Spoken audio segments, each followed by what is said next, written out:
सर्वेभ्यो नमो नमः। भवतां शमेषाम् आदरणीयानाम् आचार्यशरणां गुरुजनवृन्दानां काव्यामृतम् इत्यस्मिन् आमुखपटले हार्दं स्वागतम् अभिनन्दनं च वर्तते। अद्य वयं महाकविभारवी विरचितस्य किरातार्जुनीयम् इत्यस्य प्रथमसर्गस्य एकचत्वारिंशत्तमस्य श्लोकविशिष्टस्य अद्य वयं चर्चां कुर्मः। आज हम लोग किरातार्जुनीयम के 41वें श्लोक के बारे में चर्चा करेंगे।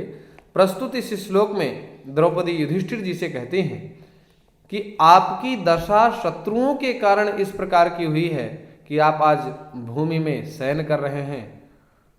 सियारों के रुदन से, श्रृगालों के रुदन से आप अपनी निद्रा का क्षय कर रहे हैं, माने जाग रहे हैं।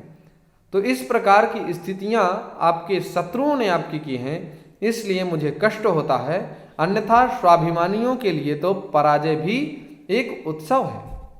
तो आइए ग्रंथ की भाषा में हम लोग समझते हैं। तो कहा द्विषन्निमित्ता यदियं दशा ततः शमूनमुन्मूलयति वमे मनः परैरपर्याश्रितवीर्यसम्पदां पराभवोऽप्युत्सव एव मानिनां द्विषन्निमित्ता यदियं दशा ततः शमूनमुन्मूलयति वमे मनः परैरपर्याश्रितवीर्यसम्पदां पराभवोऽप्युत्सव एव मानिनाम। अर्थात पराभव अर्थात पराजय, अपि माने भी, उत्सव एव उत्सव ही होता है, मानिनाम अर्थात माननीयानाम पुरुषाणाम स्वाभिमानी जनानाम, जो स्वाभिमानी पुरुष होते हैं, जो मानी पुरुष होते हैं, उनके लिए पराजय भी उत्सव के रूप में होती है। तो कहा समस्या कहाँ रही है? कहा द्विषन्निमित्ता यदियं दशा ततः। द्विषन अर्थात शत्रुओं के द्वारा, निमित्ता माने शत्रुओं को निमित्त मान करके, यम दशा, ये जो दशा है आपकी, जो वर्तमान स्थिति पूर्व में हम लोगों ने चर्चा किया, तो कहा जो वर्तमान में स्थिति आपकी बनी हुई है ना, ये आपके शत्रुओं के कारण, दुर्योधनादियों के कारण हुई है। और ततः इसलिए शमूलमुन्मूलयति वमे मनः, अतः अर्थात इस कारण से, मैं अर्थात मेरा, मनः अर्थात मन, शमूलम माने शमूल या जड़ से, उन्मूलयति माने उखड़ा सा है या उखड़ा जा रहा है। ये जो आपकी स्थिति है वर्तमान दशा, ये दशा शत्रुओं के कारण हुई है, दुर्योधनादियों के कारण हुई है, इसलिए मेरा मन उखड़ सा रहा है। ये भगवती द्रौपदी कह रही हैं। और परैहि शत्रुओं के द्वारा, अपर्याश्रित वीर्य संपदाम माने जिनकी संपत्ति को नष्ट कर दिया गया है, अर्थात पराक्रम रूपी संपत्ति वाले, पराक्रम रूपी संपदा वाले, ऐसे आप सभी लोगों की जो ये दशा है, इस दशा को देख करके मेरा मन इसीलिए उखड़ सा रहा है, विचलित हो रहा है, मुझे बार बार इसीलिए कहना पड़ रहा है। अन्यथा पराभवोप्युत्सव एव मानिनाम, अर्थात नहीं तो माननीय पुरुषों के लिए पराजय भी एक उत्सव होती है।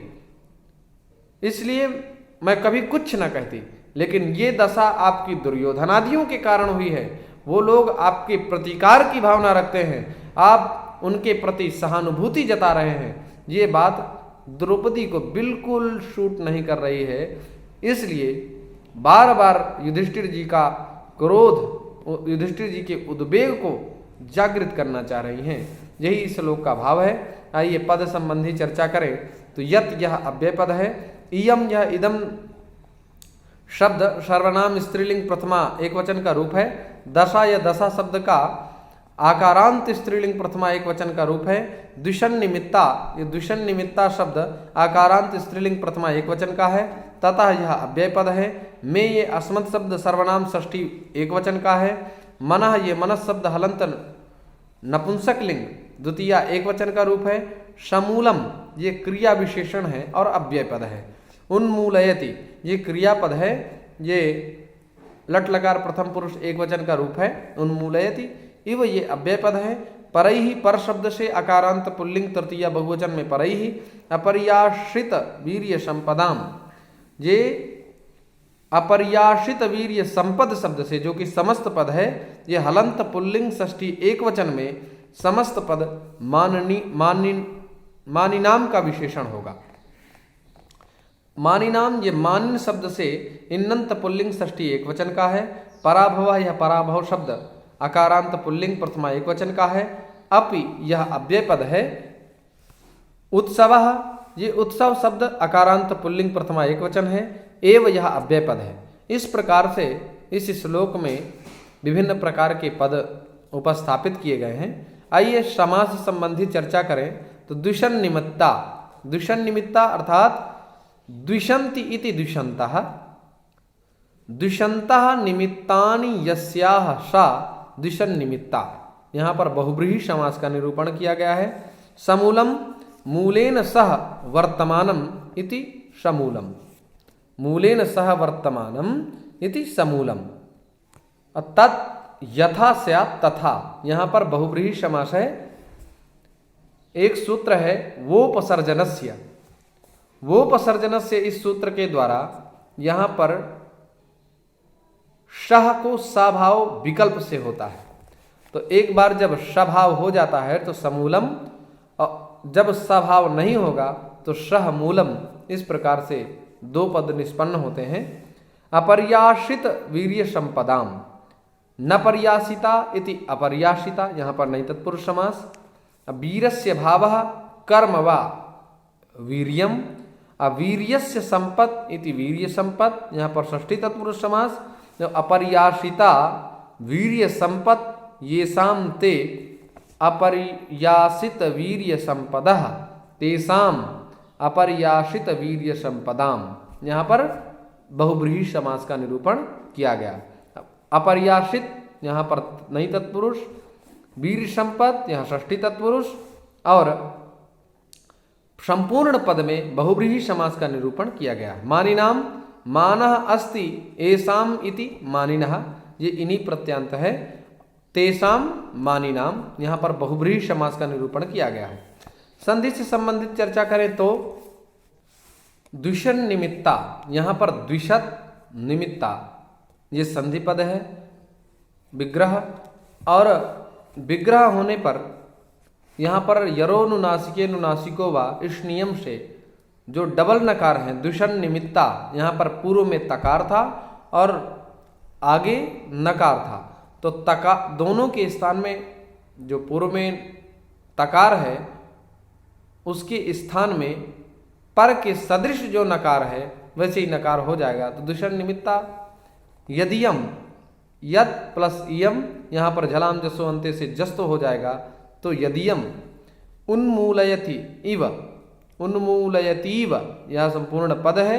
और इसमें उन्मूलयति प्लस इव, यहाँ पर अगह सवर्ण दीर्घ इस सूत्र के द्वारा सवर्ण दीर्घ होगा तो उन्मूलयतीव यह पद निष्पन्न होगा।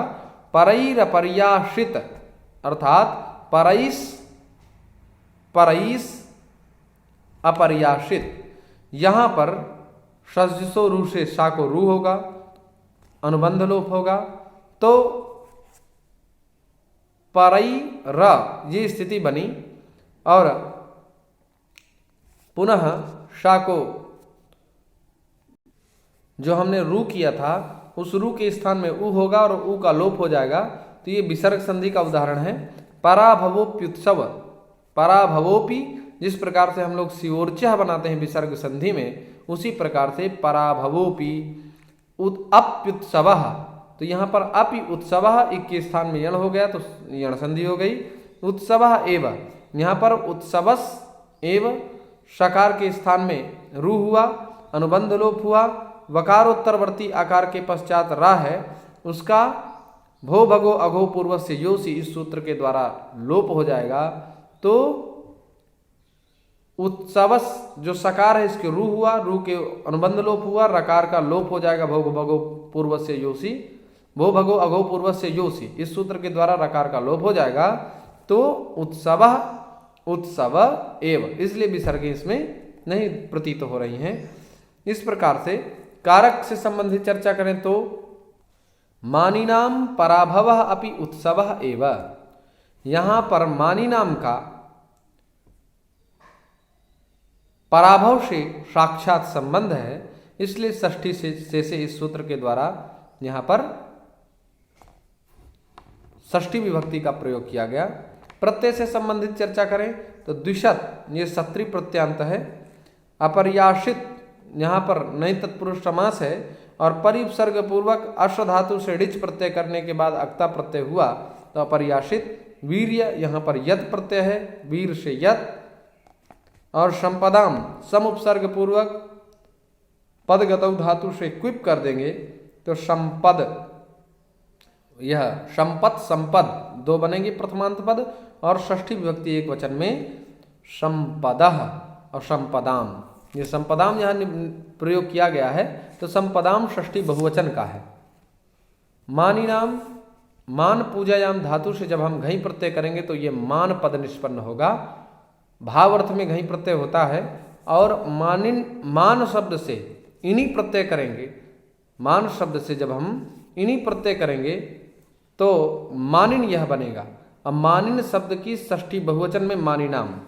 पराभव, परा उपसर्ग पूर्वक भू धातु से घई प्रत्यय करने के बाद शु विभक्ति लाएंगे तो पराभव बन जाएगा। उत्सव, उत उपसर्ग पूर्वक शु धातु से भाव अर्थ में अच प्रत्यय होकर के उत्सव बन जाएगा। इस प्रकार से इसमें विभिन्न प्रकार के पदों का निरूपण किया गया है। आशा है आप लोग लाभान्वित हो रहे होंगे। इसी भाव के साथ पुनः आप सभी लोगों का काव्यामृतम ईसामक पटल पर हार्दिक स्वागत एवं अभिनंदन करता हूं। आप सभी लोग अपनी प्रतिपुष्टि के माध्यम से जरूर हमें मार्गदर्शित करते रहिए या विबोधित करते रहिए कि आप लोगों को लाभ हो रहा है कि नहीं, अन्यथा की स्थिति में इस उपक्रम को चलाने का कोई प्रयोजन है ही नहीं। आप सभी लोगों का लाभ हो, इसलिए यह प्रयोजन प्रयोजित किया जा रहा है। आप सभी लोगों को पुनः बहुत सारी शुभकामनाएं प्रदान करता हुआ मैं अपने वाणी को विराम देता हूं। पुनः नमो नमः।